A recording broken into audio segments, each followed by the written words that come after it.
Today we are going to dye yarn with black beans.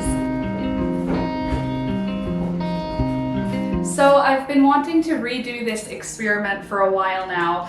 I've done it before and gotten a bit of a bluish color from black beans. I'm hoping we can get something a little darker today. I'm hoping we can get a really dark charcoal. I don't think we'll get quite black, but I'm hoping we can get a good dark color on this. Hello friends, and welcome back to my channel. If you're new here, hi, I'm Laura. This is the Last Minute Laura channel, and when you come here, you can usually find me making something or doing something crafty. Today, it's a yarn dyeing video. So yesterday, I got started by grabbing 2 cups of dried black beans and adding them to a big, huge jar.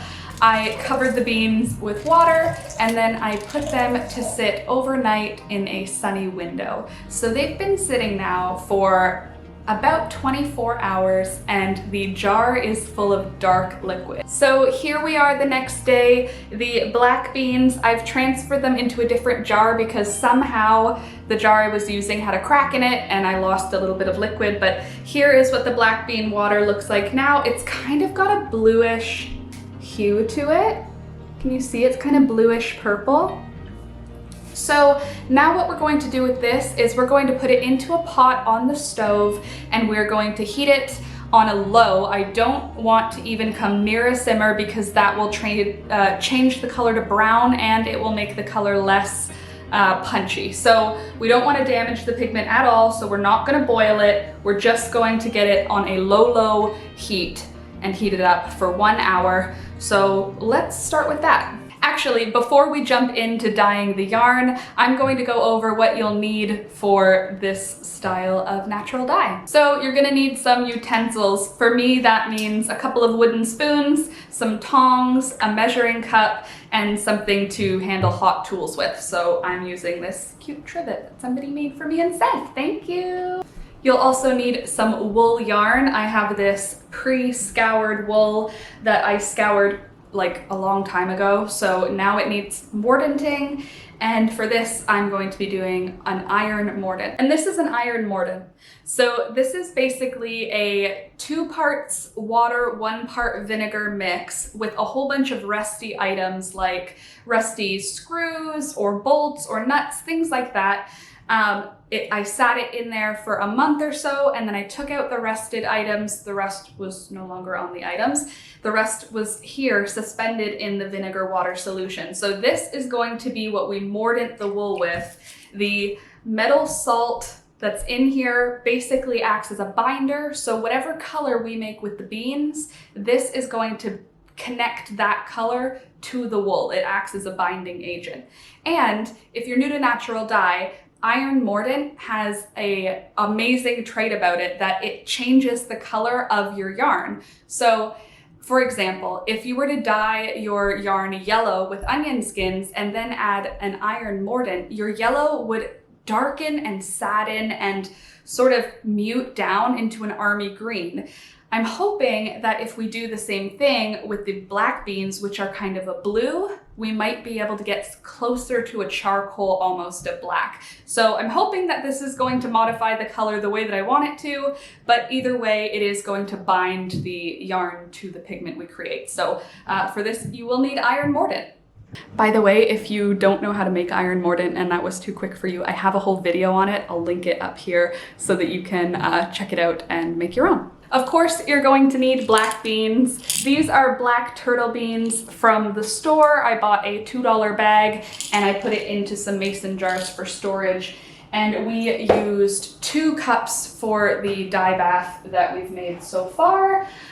So I'm hoping 2 cups is going to be enough to dye a skein of yarn. Also, these beans are viable beans still, which is really interesting.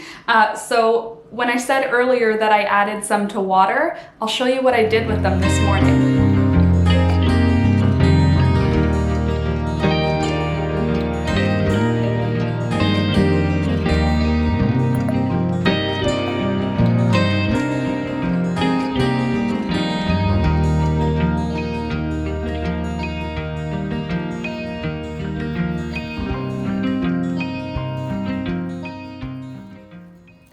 Okay, so actually before we get into the dye bath, I want to start putting the wool into the big pot of water, and I want to add our iron mordant. Okay, so I've got my mordant here. I've got a pot of water on the stove. The pot is about half filled with water right now. And I am going to add 1 cup of this iron mordant to my big pot of water. This is a half cup measuring scoop, so I'm gonna do 2 scoops of this.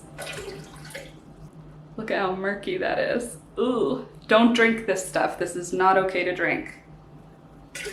Actually, while that's dissolving in, this is a good time to remind you, your natural dye stuff has to be completely separate from food stuff. This jar will never again be used for food. This pot will never again be used for food. These are completely only for natural dye because this stuff's toxic. It's not toxic like me handling it, but if you were to be drinking this, it would not be good. So keep this away from kids and pets, and generally just be careful. I want to be someone who wears aprons, so I have to actively remember to wear one. Okay, so that iron mordant has dissolved into the dye bath, or into the yarn pot. So I'm going to add in my wool yarn that was scoured previously. I'm going to do 2 skeins. Okay, now I'm going to cover the pot and turn it on to a medium-low heat. I'm not going to boil it, I just want to get the yarn nice and hot so that the mordant has a chance to grip onto it. Okay, now on to the dye bath. I'm going to take this large pot and I'm going to put it on the burner, and I'm going to add the beans and the bean water to the pot, and I'm going to put this onto a low heat.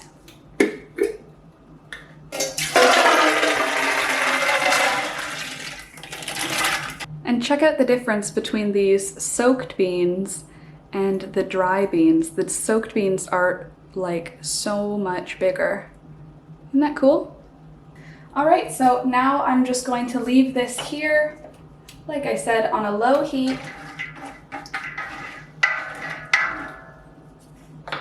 And we're gonna do that for 1 hour.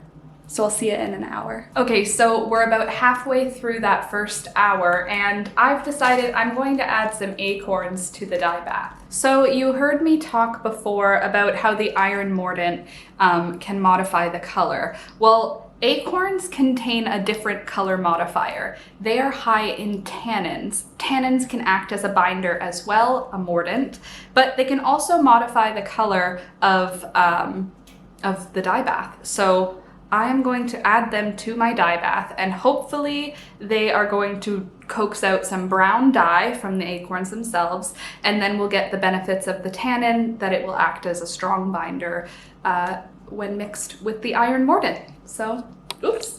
But yes, acorns also give a bit of a brown dye, so I figure blue plus brown plus iron, which means dark, I think we might be able to get something kind of close to black, maybe. So I'm gonna put these in and then we'll wait for the rest of that half hour. Okay, so it's been an hour. Now I am going to turn the heat off on both the wool, which is now pre-mordanted. I'm gonna show you what both of them look like. You'll see the yarn now has a bit of an orange hue to it, and the water is almost clear because all of the metal bits, all of that rust kind of bonded with the wool. So the wool is now orange, the water is clear. I am going to save this water because it still does have the iron solution in it. So I'll just pour this into a glass or plastic container and store it in a cool, dark place and use it for my next dye bath when I want to use an iron mordant. The dye bath, you can see now, is kind of got a bluish hue to it. It looks really dark. The acorns have changed color a little and the beans have swelled up considerably. It's a murky dye bath right now, but we didn't have it simmer, which is good, so we haven't killed off the blue tones yet. So I'm turning off the heat. We're gonna let it sit for another hour, and then I'll rinse out the yarn and I will see you back here in just a little bit.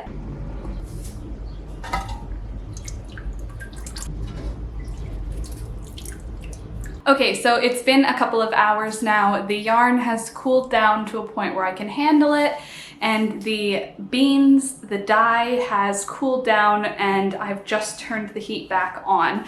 So I've got the heat on a medium low, and that's just gonna bring it up to a nice warm temperature again. I'm not gonna let it simmer. I'm gonna rinse out the yarn thoroughly to get any bits of iron mordant that may be loose rinsed away so that the yarn is ready to accept the dye.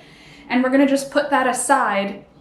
By the time we finish washing the yarn, it'll be time to strain the dye bath. So let's get started with the yarn first. Almost forgot my apron again.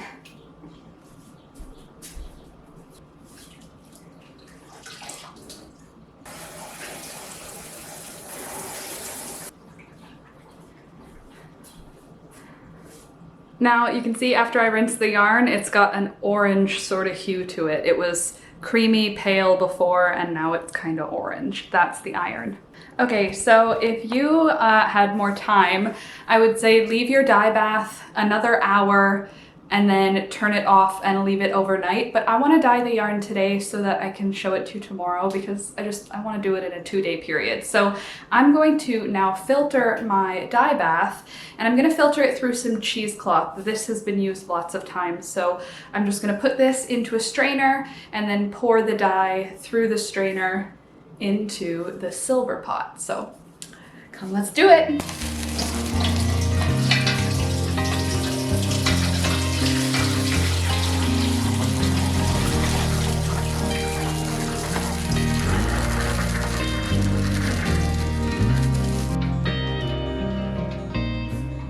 Okay, now check out that dye bath.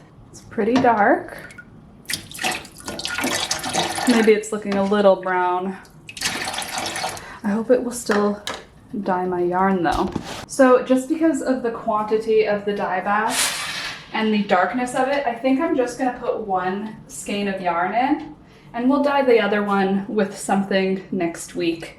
I've got avocado pits and skins, onion skins, marigolds, or we could do a food coloring dye. Let me know in the comments what you want to do next week, but I'm just gonna dye 1 skein today. So I'm gonna put this into the dye bath. We're gonna let that come up to a nice warm temperature, and then we're gonna turn off the heat again. Look what the yarn looks like in there. It's pretty pale brown, but you can see these areas are a little darker. We'll see if we get any other tones in there, like a purple or a blue. But for now, we're just gonna reheat.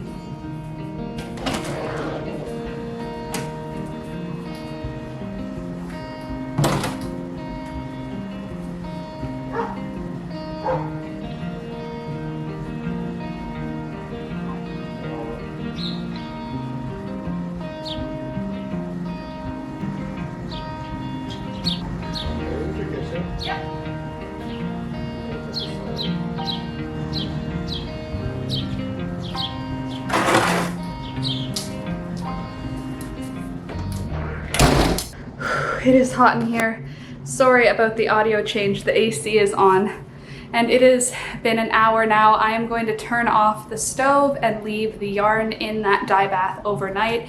It doesn't look any different from the last time I showed it to you, to be honest, but maybe it has a hint more green. I'll show you. Do you think there's more green? Anyway, that's all for today. I am going to leave it overnight, and then I will come back tomorrow morning and we'll rinse it out, and then we'll hang it outside to dry for the day, and we'll check it back in the afternoon. So it'll just be a minute for you, but for me, see you tomorrow. Okay friends, it's the next day now. It's a little bit later in the morning. I wanted to get this in the morning, but then I thought I would turn the heat on the dye bath, so I did that in the morning. Sorry I didn't film, I just did it when I was making my coffee. But I turned the heat on to low for another 1 hour. I didn't add anything or change anything, but that was a little while ago. I turned the heat off after the 1 hour, left it covered, and now it's been probably an hour and a half since then. So the yarn should be cool enough to handle, but let me show you what the color looks like now. So while it's in the water, it looks super gray and kind of brown, right? But watch what happens when I take it out of the water. The brown starts to leave. Like, the brown is the stuff that didn't stick. See, the dye bath is all brown. There's no blue to it. And now the parts that have been out of the water, look at that color. Does it look blue to you? In real life, I know it looks gray, but I mean in real life it has some bluish green tones. So I think we should rinse this out now and then hang it up to dry. Let's do it.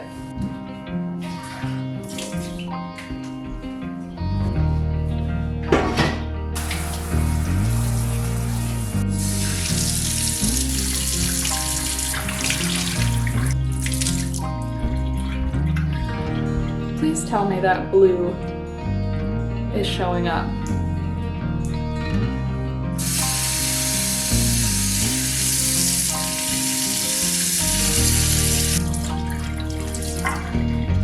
So I'm just going to rinse the yarn this way until the water starts to be a little bit more clear. You can see it's still really cloudy and there's lots of warm brown color still coming out, and the yarn with every rinse is getting cooler toned and a little bit more blue looking.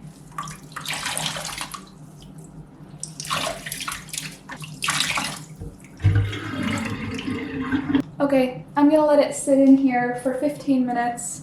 The water is lukewarm. I'm just gonna let it sit and leach out any of the loose pigment that is not stuck to the yarn, and then I will give it one more rinse and then we'll hang it outside. Okay, so the yarn is rinsed. I know you can't tell the color, that's intentional, so that you have to come to the ending to actually see what it looks like when it's dry, but I am going to go hang it outside and grab the yarn that I hung outside to dry yesterday. So you can just watch.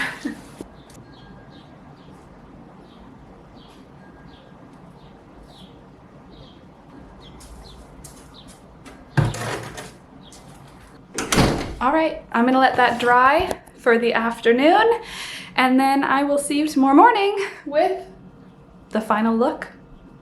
See you then.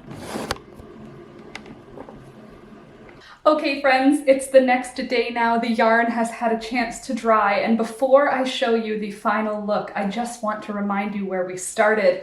We started with black beans, just like these.